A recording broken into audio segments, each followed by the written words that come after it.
This is a Film Stories original podcast. Dripping in gold? That's cool. Dripping in Velveeta's supremely creamy golden cheesiness? That's respect. Elevate your drip with Velveeta's range of outrageously delicious dips and dishes. Shells, cheese, melty blocks, and heat and eat queso that go all in on indulgence. Flex on your fam with a creamy, cheesy masterpiece and go all in on what you love with Velveeta. Respect the drip and satisfy your cravings. Bring home the drip with Velveeta.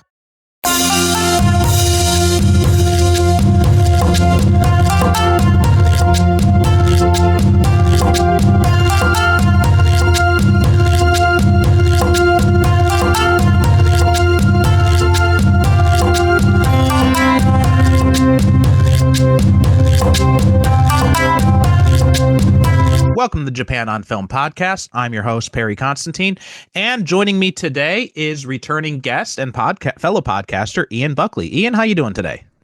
I'm doing well. Thanks for having me back. How are you? Always glad to have you on. I'm doing good myself. But before we jump in today's movie, we are going to be talking about Sonatine, which is pronounced, it's the same title in Japanese, but it's pronounced in the Japanese katakana style, so it's Sonatine. And it's the 1993 film written, directed, and starring Takeshi Kitano. But before we jump into that movie, why don't you remind people about who you are and what you do? Yeah, so as you said, I'm a fellow podcaster here on the network. I'm on a few different programs these days. Illumination, above all, is a program that recaps and analyzes the Apple TV Plus show Severance that just wrapped up its season 2 coverage, and we're going to be doing a couple episodes in the months coming up, releasing monthly interviews, recaps, discussions, basically things that will provide some content and context for the show as we wait for season 3. We Are Starfleet is going to be coming back with Strange New Worlds pretty soon. That's our Star Trek Conversation podcast. And I'm also on a couple of different movie podcasts, Movieversaries, as well as Collector's Commentary, which focuses on the physical media side of things. So you can hear me a lot of places on the network, and I guest on all kinds of shows too. Awesome. Yeah, and speaking of Severance, I actually just started getting into that show myself. I'm almost done watching I'd love to hear season 1. Yes, it was. I think it was because I think you brought it up to my attention first because you had mentioned it that you're on that Illumination Above All show, and when you mentioned Severance, I looked into it a little bit. I'm like, oh wow! So Ben Stiller's directing. It's got a great cast like Adam Scott and Christopher Walken. So I'm like John Turturro. So I should check this out. And yeah, I've been breezing through the first season. I think I've got like 1 or 2 episodes left, and it's just been a great watch. So I'm looking forward to checking out season 2 and maybe going back and listen to some of those episodes that you guys recorded about it too. No, we appreciate that. Yeah, we are obviously huge fans of the show, and we're always happy to hear about a new convert. Awesome. Anyway, so like I mentioned, today we are talking about Sonatine, or Sonatine in Japanese, 1993 film, written, directed, and starring Takeshi Kitano. And this film actually had a bit of a strange journey to become. Now it's considered a classic. It's considered one of Kitano's best films. But at the time it came out, it actually did very poorly in Japan. It underperformed, and I think, and part of the reason is probably because people had expectations of Kitano. He was beat Takeshi, so they had this image of him as kind of like more of a comedian type of thing. And then when he had done a bunch of movies, he'd done 4 movies in the early 90s: Violent Cop, Boiling Point, and Kids Return, and plus this one. And Sonatine, Kids Return was the only one that actually had kind of a decent performance in Japan. All the other 3, including Sonatine, did pretty bad. And in fact, there was a French publisher and named Jean-Pierre Donnet said that Alain Delon, who had directed Les Samurai, I think he had directed Les Samurai, and this has been directed by Jean-Pierre Melville, sorry. But someone had convinced him that, Sonatine was kind of like a Japanese take on Le Samurai, and so Delon, was really kind of puzzled by it. He didn't really like it so much, but Dion he was really kind of impressed with the movie, and he tried to buy the license to release it in other countries, but the studio Shochiku, they refused. They said that they didn't want to release Sonatine abroad because they said it was too Japanese and it wouldn't be accepted or understood by Western audiences. And that was the excuse they gave, although eventually they found out that the real reason they didn't want to release it was because it had been a commercial failure in Japan. But it did eventually get a U.S. release. In fact, how I came across this movie was it was in a box set with like 2 other Tarantino films.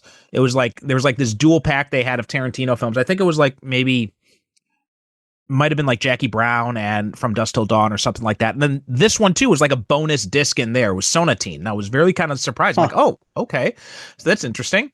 So that was my first introduction to the film. And first time watching it, I was kind of surprised by it. I couldn't really quite understand why Tarantino had added his clout to this movie. It, like, obviously, at that point, most of what Tarantino was known for this, like, a lot of violent type stuff. So it seemed a puzzling thing to add into a Tarantino movie set. But how about you? What was your history with Sonatine? Yeah, it's funny. And, speaking of physical media, you mentioned a box set. My first exposure to this movie was the DVD for his Zatoichi film, which I saw in, I think that was like 2003. I got that DVD, and there weren't a lot of like special features, but there was a bonus movie, and it was Sonatine. So I, after I was done with with Zatoichi, which I had, bought primarily, I sat down and watched this other film of his from 10 years prior. And, I was pretty unfamiliar back then, especially with, French New Wave gangster films and the Japanese New Wave films that followed, and the kind of tradition that this movie seemed to be partaking in. And yet I did find it strange but compelling and way unlike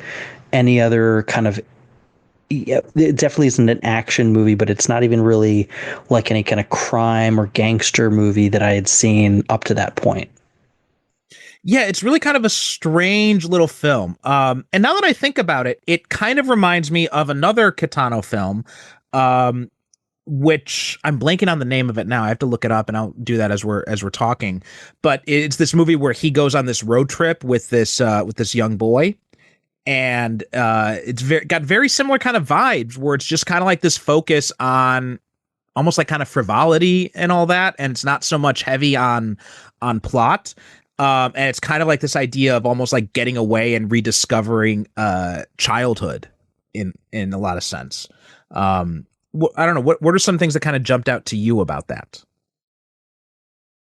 About this film, it certainly, like, the pace itself, it's deliberate, it's slow, and then it's punctuated by unexpected, sudden, violent bursts of action. And the main character, played by Takeshi himself, like he's so at this breaking point in his life. Like, he talks about how he's afraid all the time, which isn't something that we're used to gangsters saying in films or admitting, certainly not to someone they've just met. And, the way that he's essentially like coming apart at the seams and kind of, like laughing at inappropriate times and seems to be like, have a really cavalier attitude towards death, whether that's himself at risk or others. And it's it's a very kind of existential, nihilistic, quiet movie that has these moments of extreme violence. But even those are presented in ways that I wasn't really used to seeing in, yakuza / gangster mafia movies, whatever that you want to call that genre, the organized crime genre. Yeah. One of the things that struck me rewatching it is because the first half of this movie, because this movie, like we were kind of talking about off mic before we started recording, it's only, a little over an hour and a half. So it's not a long film. And so that's why it's kind of surprising where but it does kind of neatly split into or I guess maybe more like two distinct acts is more accurate, because you've got the first act and the third act, and they're very much of a pair, right? It's very standard, like Yakuza stock thing. And in fact, if you just edited those two together, the first half and the second half and the third half, and the first third and the third, if you just edited those two together, you would have like a short Yakuza film that kind of makes sense throughout.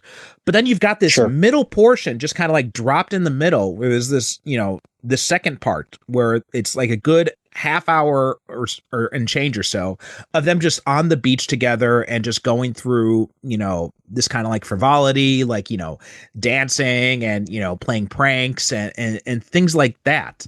And it was really kind of striking rewatching it last night, because when I was watching the first, and it's been years since I've seen this movie, like maybe like 20 years since I last saw it. But when I watched that first third, the thing that kind of struck me was just how very kind of stock by the numbers Yakuza movie it is. It just it hits like very much the same beats. If you've seen like one low budget Yakuza film, you've seen pretty much all of them. They all have basically the same idea. You've got some Yakuza guy who is either being released from prison, or he's being targeted by his bosses, or something. Somehow he's going against and he has to go against his gang, or has to like reclaim the gang or something like that. It's very standard stock kind of plot.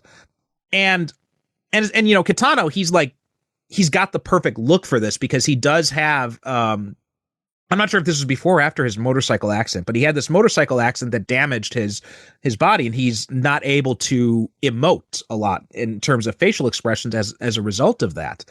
And I did see that apparently this was shot before that happened, but it does go to show like he's got a natural, like great, like stony, still, not very expressive face. So I'm sure that the accident, just increased that aspect of his performance.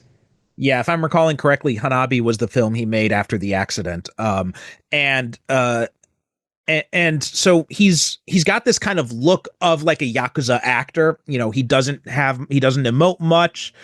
He's just very much kind of by the numbers type of thing. And it did strike me just like how, and I think that was, and now that I'm thinking about that second part, I think that is really intentional why Kitano decided to make this first and third part very kind of stock Yakuza film, because I feel like the key here is how the second part of that kind of undermines the first and third, or gives some added context to it. What are some things you thought about kind of the structure of it? Yeah, I mean, the structure, you're right. If you edit together the first third, the last third, you could kind of imagine this being an even more straightforward story of, setup and betrayal and vengeance. And the middle portion is where, the characters have kind of come adrift. They're in some form of exile, or they're laying low kind of on the shore, and I'm not really sure what part of Japan they're in. I'm not sure if that has any particular significance to the story that maybe I'm missing, or some thematic significance that I might not be picking up on. But the characters were allowed to kind of sit with them in this stillness and this, certainly kind of a calm before the storm. And we get a much more of a sense, certainly, of what's motivating this particular, senior Yakuza member who is looking to get out of the life and perhaps even end his life. We get the sense increasingly that he has been adrift, become, a shadow of his former self. He's not really sure why he's doing this anymore. He's tired. He says that a few different times. And we learn in this middle section that the thing that is exhausting him more than anything else seems to be that he is confronting the fear of death every single minute of every single day, and that has completely frayed his nerves to the point where he's just kind of ready for it all to end. Yeah, that's kind of an interesting idea too. Now you mentioned this line before, and I wrote it down too. Right when he's telling Miyuki, I think is her name. Just double checking. Miyuki. He tells her that when you're scared all the time, you wish you were dead, which is kind of ironic because the reason he's scared all the time is because he fears death all the time, and because he fears death all the time, he wishes he was dead. Yeah. So it's kind of. I think sorry, go ahead. No, well, like his lifestyle too. Like death is such an ever-present part, and it's so casual. It's like he's simultaneously like in fear of this thing, and yet it seems to hold so very little meaning to him when he like casually dishes it out, even sort of accidentally, that like guy that they're working over by drowning him. Like, I'm not entirely sure if they're trying to like kill him or just scare him, and he ends up dying, and they're just kind of like, oh well, cover it up. Like, life and death feel so meaningless to a lot of these folks that it's interesting that even though he has that attitude, it is something that can still get under his skin to that extent.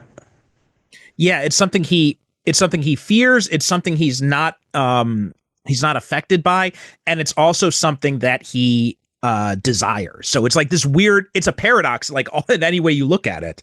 So it's this very kind of, and that kind of, it makes sense why he's got this middle portion here, where it's just kind of like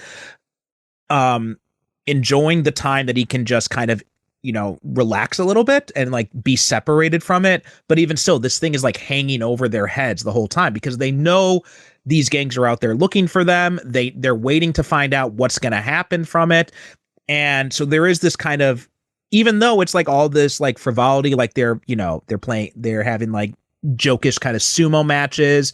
They're playing around with each other. They're acting out, plays, they're singing, they're dancing, but there's this undercurrent of dread throughout all of it. It's really kind of interesting. But to answer your question before, the place where it's set is they're in Okinawa. And I think the significance of that is just the fact that it's such an unexpected setting for a Yakuza film, because you ever watch the Thomas Jane Punisher movie?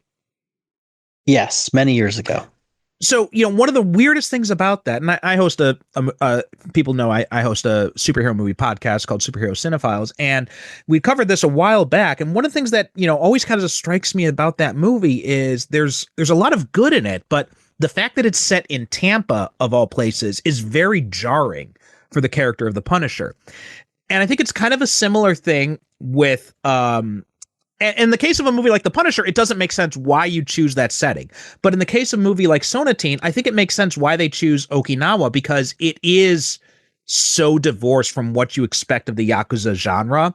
So you've got the first part and the third part, which are very much of a pair. They feel like Yakuza movies. They look like Yakuza movies. They're set in like mostly these kinds of like urban areas. You see like the Hostess bars, you see Yakuza offices, all those kinds of places where you'd expect a Yakuza movie action to take place. But then the middle part, they're just on the beach with, the ocean and the mountains in the background. And it creates a completely different, it's very jarring from the other two sides of it, which kind of goes to Murakawa's, his own kind of like divided state of mind, I feel like, on this, where he wants to die, but he's afraid of dying at the same time. Yeah. Yeah, very, kind of at a crossroads in his life, in his organization. And yeah, I think the middle section, as sort of not out of step, but it tonally and pacing wise does feel so much different from the beginning and the end. It does give you time to settle in, breathe. Yeah, it does. You do have this sense of dread of things coming apart. The section here is punctuated by, little, relatively small acts of violence where this group gets whittled down bit by bit as well. And, to the point where by the time the end comes, there's really just two of these folks left, and really only Murakawa is the one who is there for the very, very end. And that's it. Like we see his gang, his clan get whittled down to nothing until it's just him left, essentially. And he doesn't really have anything left. Even the little hint of maybe he could have a happily ever after. Maybe he could have a life with this woman who seems, to be attracted to him, that he meets in this middle section, the relationship that develops there in this section. Like it seems like it's almost enough for him to go back to, but really he's, in this section is when we learn, this middle section is when we learn like really how broken he is and how there is no happily ever after for him. And along with that, I kind of want to talk about the fish, because the one of the movie posters of this, right? It's this blue fish that is impaled on a spear, and that image is also appears right at the start of the movie, right? It appears right at the beginning of the movie. You see that, and so I was trying to figure this out, and I looked up, and apparently Kitano had said in an interview that the fish that's there is a species that was once very common in Japan, but it's become endangered, and it's a treasured fish. And so it's not the kind of fish that people would eat or kill. And he said that, and he realized that the image of this fish being, ripped apart on a spear would be very striking visual. And I'm trying to feel like, what do you think? What significance does that hold to the movie itself, to Murakawa's character? What do you think of the fish? I mean, it's a striking image in and of itself, not knowing the significance of the fish as one that was common and is now endangered. I think it's, again, just a sort of another way to illustrate this theme of, his life kind of coming to an end, people like him perhaps becoming a dying breed. We certainly see a lot of these yakuza die in this movie. So, there is a sense, I think, of being like trapped, like you've been caught and there's no escape. Like you're a fish who's been pulled out of water, and you might still be breathing for a little while, but like you're ultimately going to be extinct, and there's nothing really you can do about that. It is inevitable. And I think, yeah, it seems like some of these guys, this main character even, are, fish flailing at the bottom of a boat, not knowing that they're already dead. Right. Yeah. That whole idea of like, a fish on a hook, like, or like you said, like a fish on a boat or on a dock or something like that. I was thinking about that as well. Like, this idea of like the fish is trying to get away, but it can't. Right. And that also kind of signifies Murakawa's character as well.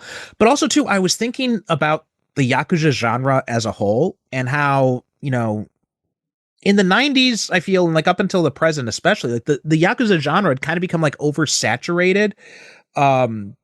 I think the popularity was starting to wane. Like these things were very popular in like, the 60s and the 70s, right? Ken Takakura made a whole career about movies like this. But I think by the 90s, people were kind of, these most Yakuza films have just become, direct to video affairs. They weren't, so it was like these very low budget things. And every now and then you'd get a director like Takashi Miike who would really kind of like push the genre and play around with it and use it to tell other types of interesting stories. But most of the straightforward Yakuza pictures, they were just very much, it was a paint by numbers type of affair. So I wonder too if it's some significance about the Yakuza genre of film itself, like this idea of the fact that it's an endangered fish, that it was once, that it's, that it was once so ubiquitous that it was hunted and killed and desired, but now it's becoming extinct, and and the on the hook thing might be like, this kind of idea of like, we're kind of killing the genre. Maybe, I don't know. Maybe I was trying to think of something like that. Yeah. Yeah. The sense of doom that kind of hangs over this movie, I think is evoked too by that image. And also too, the fact that like going to the violence of it, because, a lot of reviews I've seen of this, they talk about how it's punctuated with violence. One of the things that struck me about the violence though, was how static it was, right? They just kind of stand there. Yes.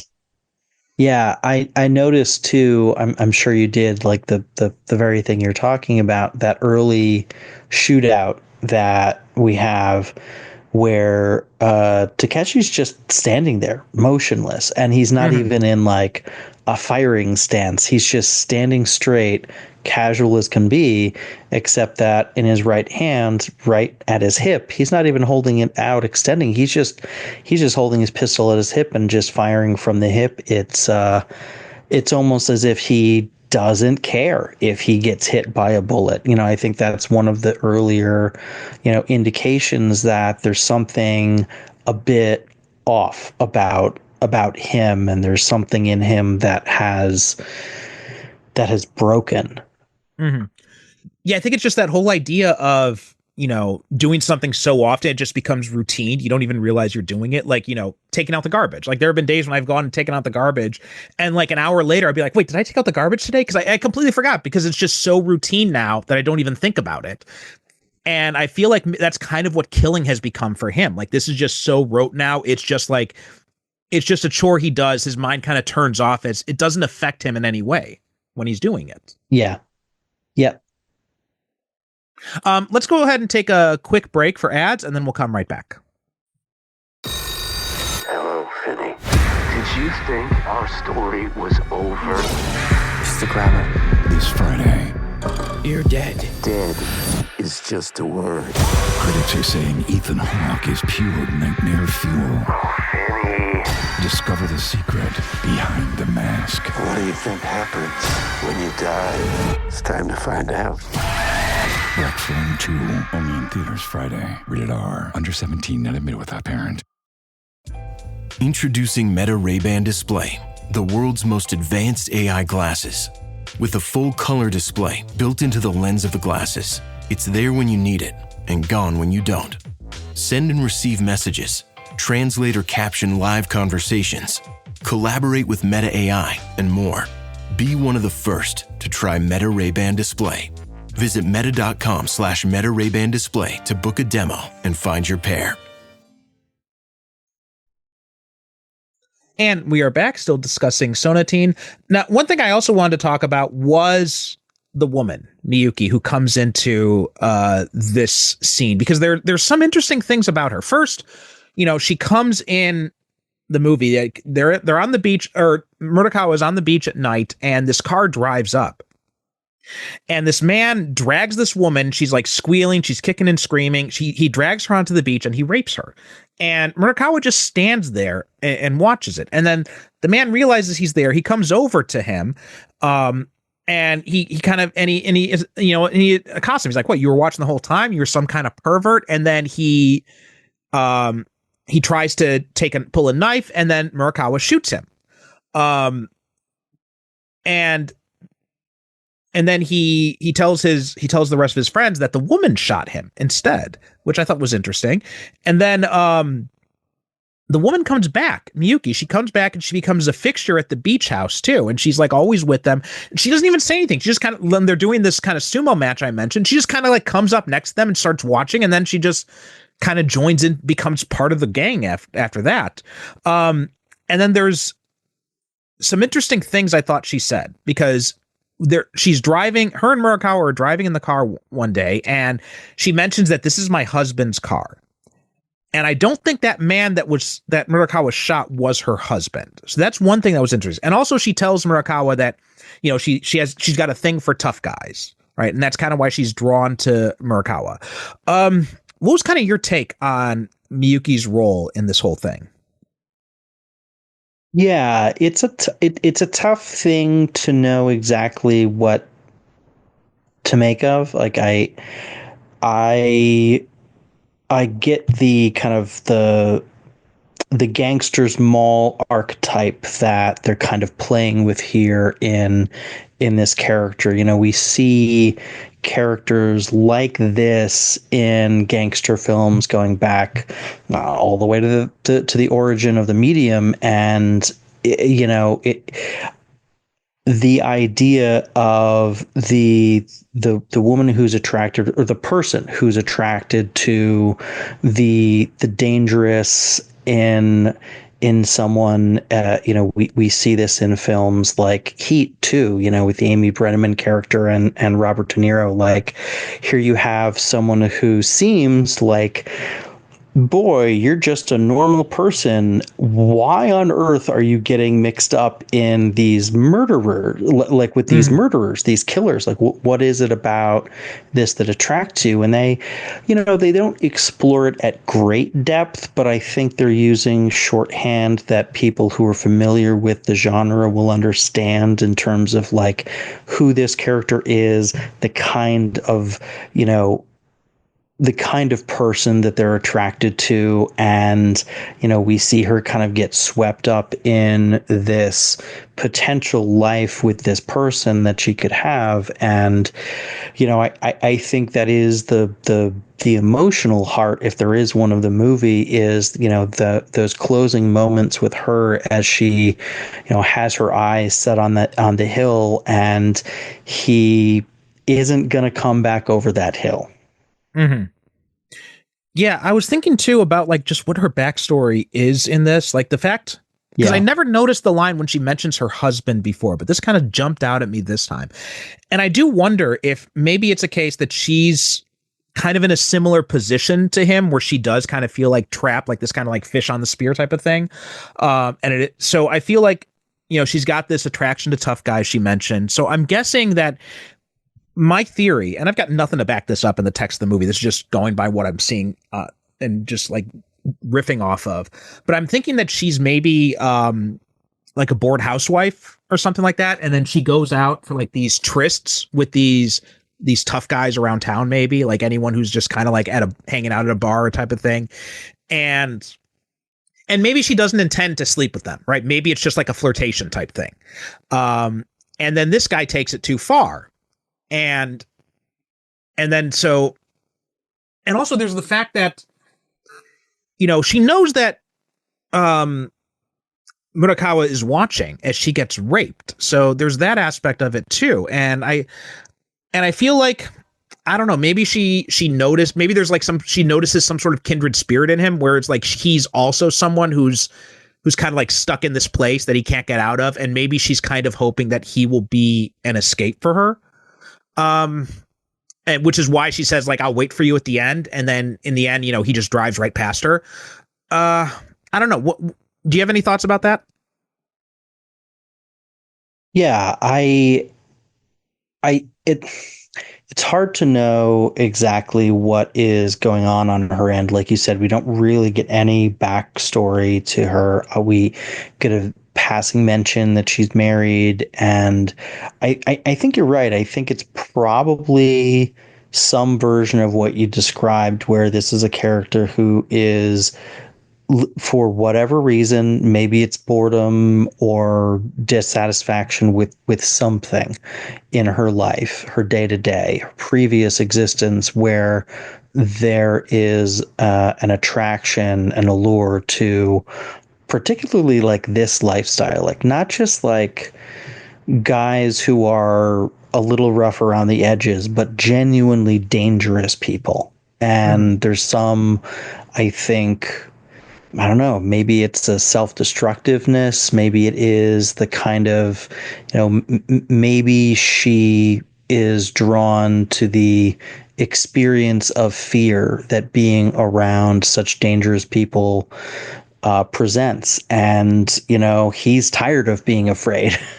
Like, I think they're looking for somewhat different things out of life. And, if she's this attracted to like dangerous men, is she ever going to want to be with a gangster who's retired and no longer living that lifestyle? Or does she want the kind of lifestyle that he no longer wants to live?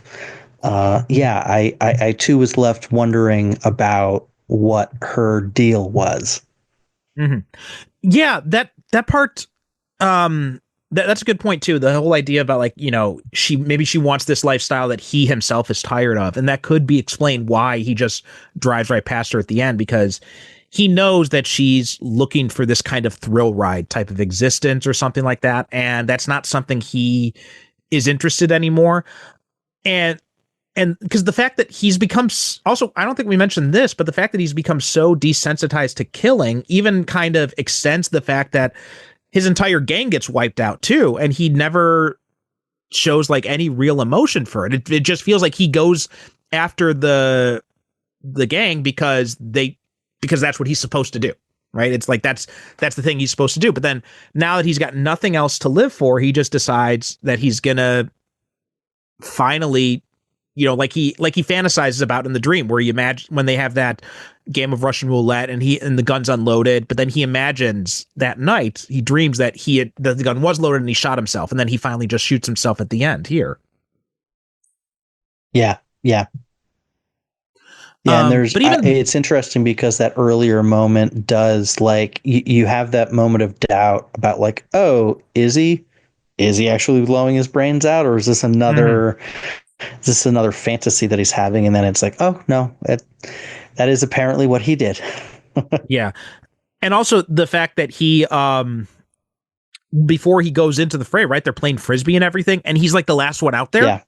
Right. He's still like trying to play. It's like he knows that he doesn't want to go back to this life. He knows that this is not really for him anymore. And so he's just trying to resist it as much as possible. Yeah. I mean, even the desensitization, I guess, I mean, I'm always very uncomfortable with rape scenes, and especially, you know, but this one, it hits oddly because the fact that he's just watching the whole time. And I feel like that plays into his his sense of desensitization, that he can't even muster any sympathy in this moment. He only intervenes when the guy accosts him. And after that, he's just like, fine, I'll just fucking shoot you then. What do you think about him telling the rest of the guys, though, that Miyuki was the one who killed him? Do you think there was any significance behind that? I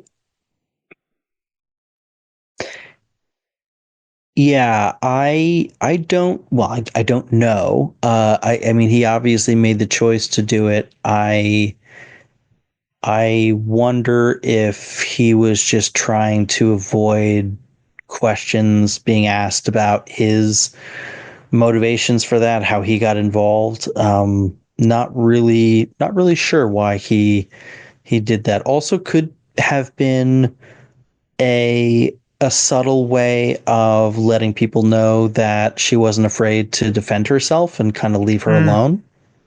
Yeah, that could be it too. Yeah. That was an interesting idea as well. I couldn't really quite wrap my head around it. I think that latter part kind of makes sense, though, that maybe this is a way of like kind of saying that, she's one of us, she's part of the gang, so don't try anything funny type of thing. Right. That would make sense too. Well, also the Okinawa setting too, because I was thinking about this more and more after you mentioned it, because not only just like the visual disconnect from usual Yakuza films. But Okinawa is also kind of a place that it's a part of, but it feels separate from Japan. Like, I've been to Okinawa twice, and what kind of struck me, well, I mean, first off, after the war, it was, American territory until about like the 1970s, I believe. And that's when they finally gave it back to Japan.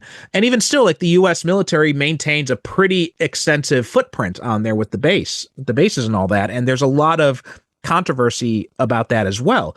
Right. But also too, like, just like Okinawa's relationship to mainland Japan is also very kind of interesting, because Okinawa used to be its own thing. It used to be the Ryukyu kingdom.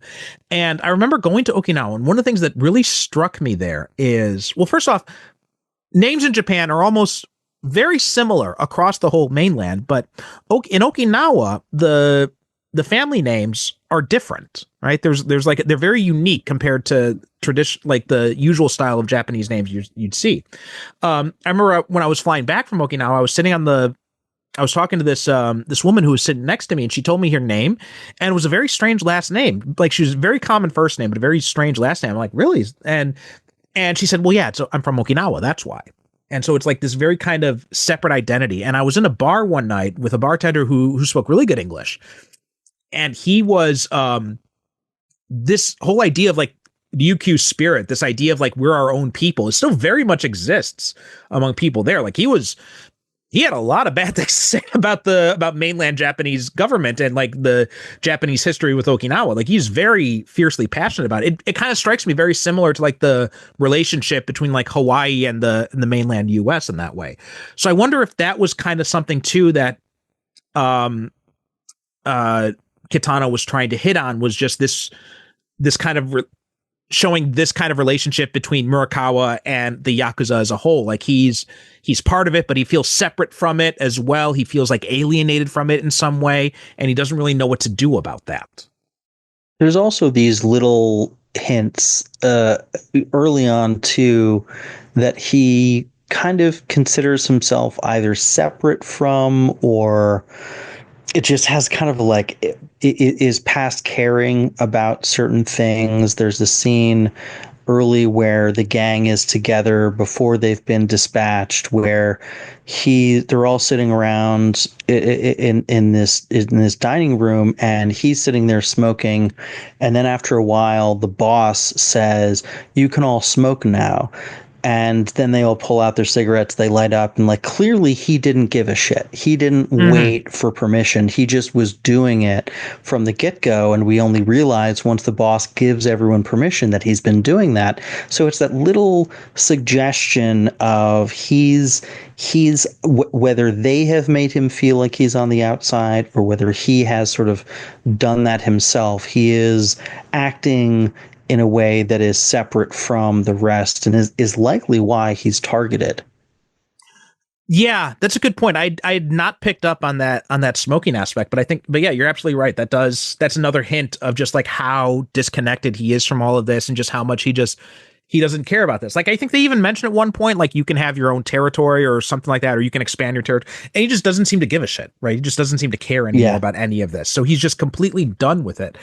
And like, the only time we see the slightest bit of emotion, like a smile or anything like that, is when he's out there on the beach, and that's it. Once that's gone, right? That was like the only thing he had left to live for. And I guess part of it is probably, I think he realized that you ever been in a situation where things seem fine, you feel like everything's okay, but then something happens that kind of shakes you out of your apathy, and you realize, oh no, this isn't a good situation at all.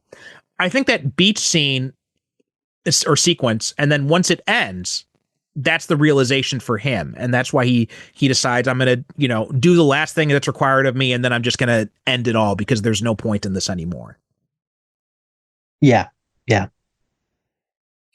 No, I think that's pretty much all I really had to say about Sonatine. I mean, the only other thing is that there is the origin of the name, because it does come from the musical term sonacina, which is apparently like a kind of like, I can't remember the exact thing. Trying to find I just had the screen up open and I just lost it. But what do you know about Sonatine? Do you know anything about that? Nothing whatsoever. Okay, so it's apparently a kind of music. It's a small sonata.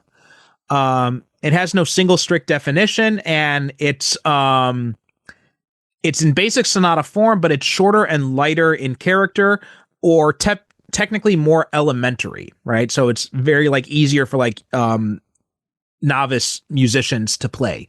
So I guess maybe it's kind of like the idea of like this is kind of a small yakuza movie, is what he's trying to say with that.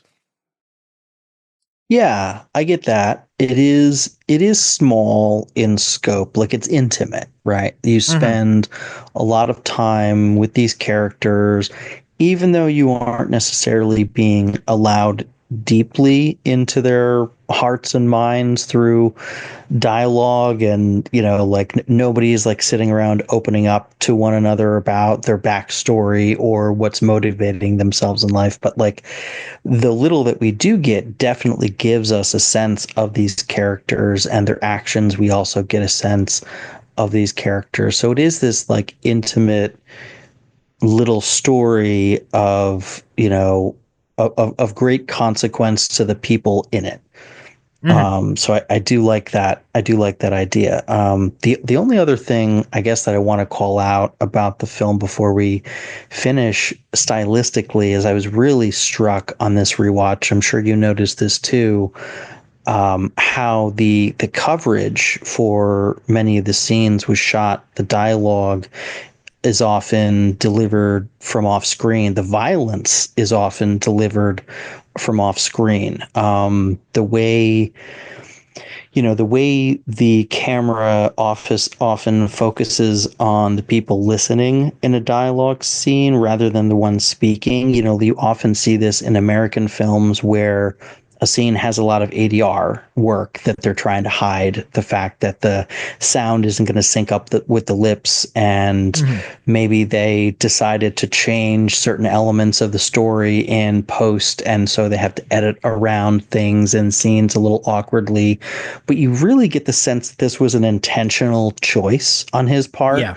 That this was an intentional stylistic choice. So I don't know. I don't really know what to make of it yet. I just noticed it this time around that it was a distinct choice being made, where so often the camera is spending more time lingering on the faces of the folks who aren't doing the talking or who aren't doing the shooting. Or if they are, we don't see the flip side of that. And even the final confrontation that he has, which he survives. Like, we know he survives that particular, like he walks in there with a machine gun, and we see like him going into this dark building, and it's this really unique stylistic way of displaying this violence, but we only see it in flashes through the windows. We don't see any cuts inside the building to the bullets ripping all these people apart. There's no focus on intense action or gory violence or anything like that. It's very it's at a distance, it's at a remove. And yeah, I was just struck by a lot of those kinds of decisions that he was making in this movie. It's also the choice of building that it is. It's this very beautiful house, right? And it's just like this very like picturesque scene, and it's just like these flashes of gunfire, muzzle flashes from inside, from through the windows we see, and that's it. And we know what's happening. So again, it's just kind of like this disconnect of like this, something beautiful punctuated by something horrible that we have in all of this kind of stuff. And I guess that's kind of, I think that and the dialogue thing, with like the focus on these people, it's like, that's kind of like Kitano's shorthand to say like, this is not your typical Yakuza movie. These are not the things you should be focusing on. Like the violence and all that. That's not what's important in this movie. What's important is, the kind of journey that Murakawa goes on instead, and how this life has affected him, is I think what he's trying to say, communicate with those things. I think so. Yeah. Okay. Well, I think, like I said, that there's not a whole lot to say about this movie. It's a movie. It's it's just kind of like an experience. You just kind of like watch it and it just kind of like washes over you.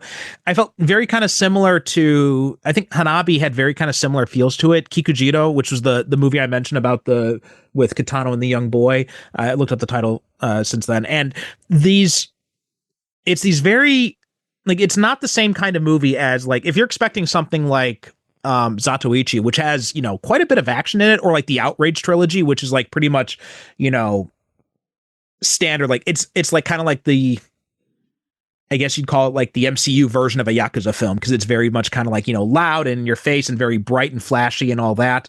Whereas these movies, they're like it's kind of like the anti-Yakuza film in a lot of ways. I hear that. Yeah. It sounds like some of those might be the sorts of movies people would expect this one to be, and instead they get something that's much more quieter and contemplative. Yeah. In fact, I think that was actually my first impression going into Kitano's early movies, because I'd heard he's like this Yakuza director. So my mind immediately went to like, oh, he's probably like a Japanese John Woo or something like that. But no, not at all. It's very different from what you'd expect. Right. Okay, Ian, thanks so much for coming on again. And why don't you tell people where they can find you? Yeah, so I'm not very active on the social media, but I am technically on Blue Sky now.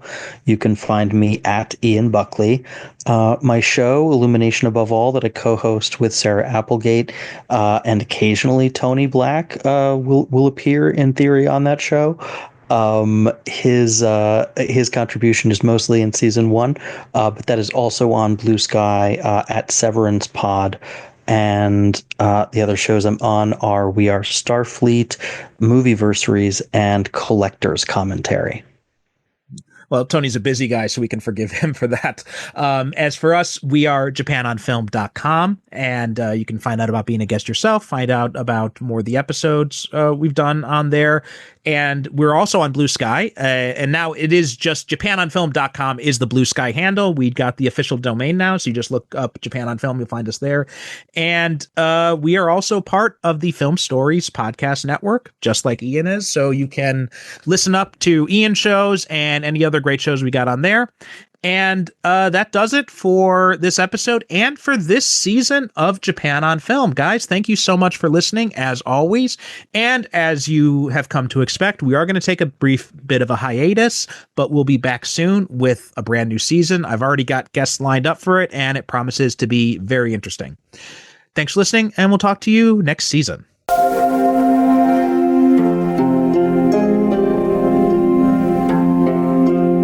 The Japan on Film podcast is produced by me, Perry Constantine, in conjunction with the Film Stories Podcast Network.